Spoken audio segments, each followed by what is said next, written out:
Hey guys, it's Ben the Coin Geek with the second half of an unboxing video. I got a few more coins to go through here for you, starting with this 1869 Indian penny. A nice middle grade coin. And you can see full Liberty. So this one, you'll see a little bit of different color to the obverse of the coin here. It kind of goes from brown to like a light brown as you tilt the coin at different angles.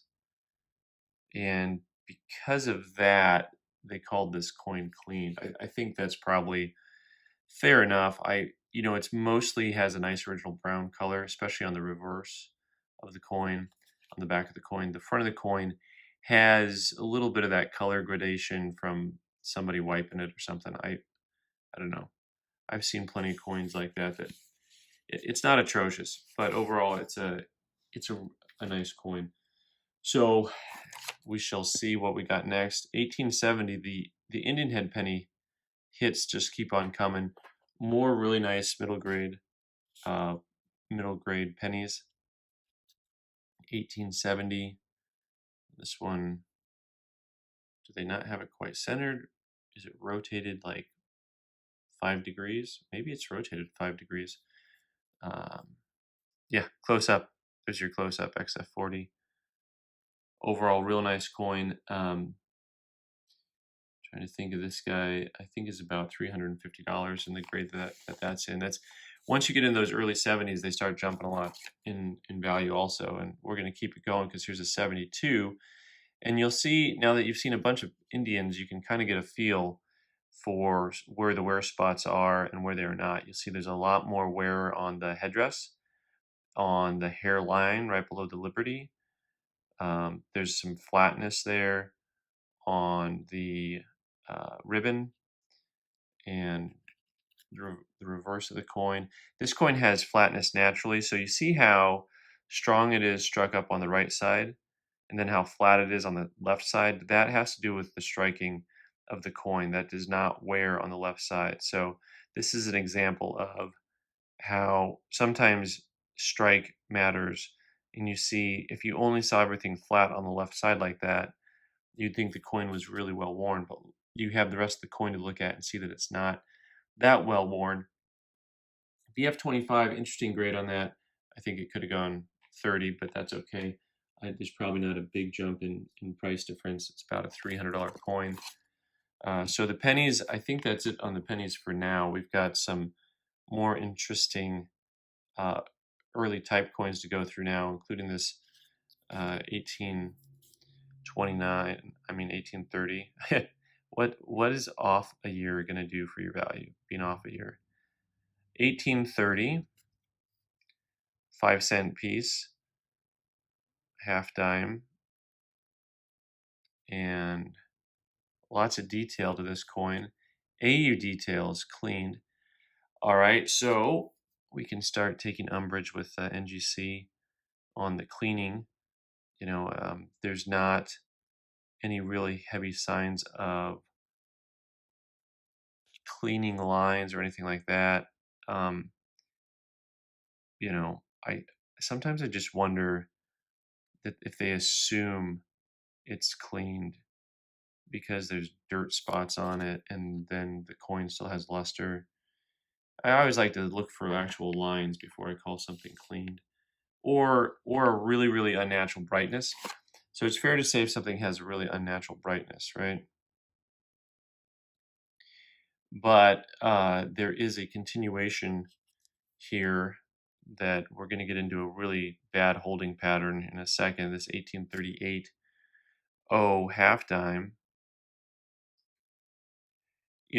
very typical of a coin that you would find in a typeset as far as the overall condition goes. VF details also calling it cleaned, so I don't know. You guys make the call. I'm not going to complain right now. But a VF's a really expensive coin. Actually, if VF actually goes over their price limit, so maybe I did that to myself. VF is a $500 coin. Maybe I thought it was only supposed to be a fine when I sent it in, but we're going to keep rolling. The hits keep coming. So we've got ourselves a 10-cent piece from 1835. So this one's interesting. It's got this interesting little divot to the left of the 10-cent mark, which it's hard to tell if it's a hit or not on the coin. So far, the last two coins have been marked cleaned. And, once again, you can argue that there's wiping on this coin. This one, they're calling it cleaned. I think what I'm seeing here, because this actually has a real nice original dark tone to it, possibly it had been cleaned 100 years ago and then it toned back over. But once again, it's to me not that outrageous of a coin. But basically the whole last part of this box is disappointing. So this coin's similar. Now this coin here, 1824 dime, it has scratches on it, and we knew it had scratches on it when we sent it in. It's interesting. It's the 24/2, which is what most of them are. If you look behind that 4, you'll see the markings from the 2.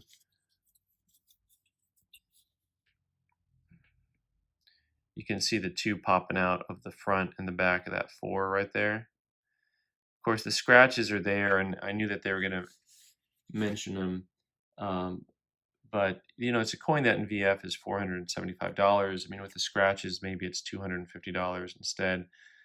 But overall, a nice looking coin. Did not get a cleaning attribute to it, just the scratches on that coin. And last but not least, this is like really a funny one. This is like a blooper of entries here, right? So this is the 1917 San Francisco Mint Walking Liberty half dollar.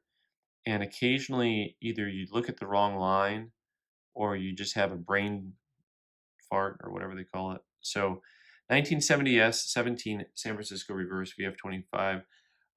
This coin is not expensive. It's the 17S. If the S were on the obverse, so in 17 they made the coin two ways. They made with the mint mark on the obverse here, or on the reverse here. The mint mark got moved. 1916 and 17 it was on the obverse, and then halfway through the year they reversed it and put it on the back. For whatever reason, I was looking at the 17S obverse column when I saw this coin. I'm like, hey, that's a $200 coin. And then I looked at it after it came back, and I said, hey, I looked at the wrong column. So there's that. One of the things I do want to show with this coin again, though, and this gets back to my conversation about these ones that they have marked cleaned. I mean, if you look in very general terms, this coin has some brightness detailed to it, but it's pretty natural to have some level of brightness because the coins were in people's pockets. And what happens when you're in your pockets? They're rubbing against cloth all day. So that is a natural thing to happen to a coin. So to me, to call something clean, I want to see something that looks kind of intentional, like really bright. So if we talk about gradation of color, brightness, to me the coin on the right's the most bright, but it also has the most original luster to it because it's AU details, right? And then the middle coin is kind of in between the two.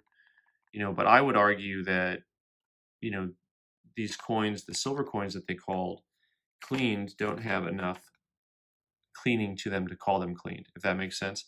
Because you're going to have a natural brightness to a coin that circulated if it was being handled and being put through people's pockets and hands.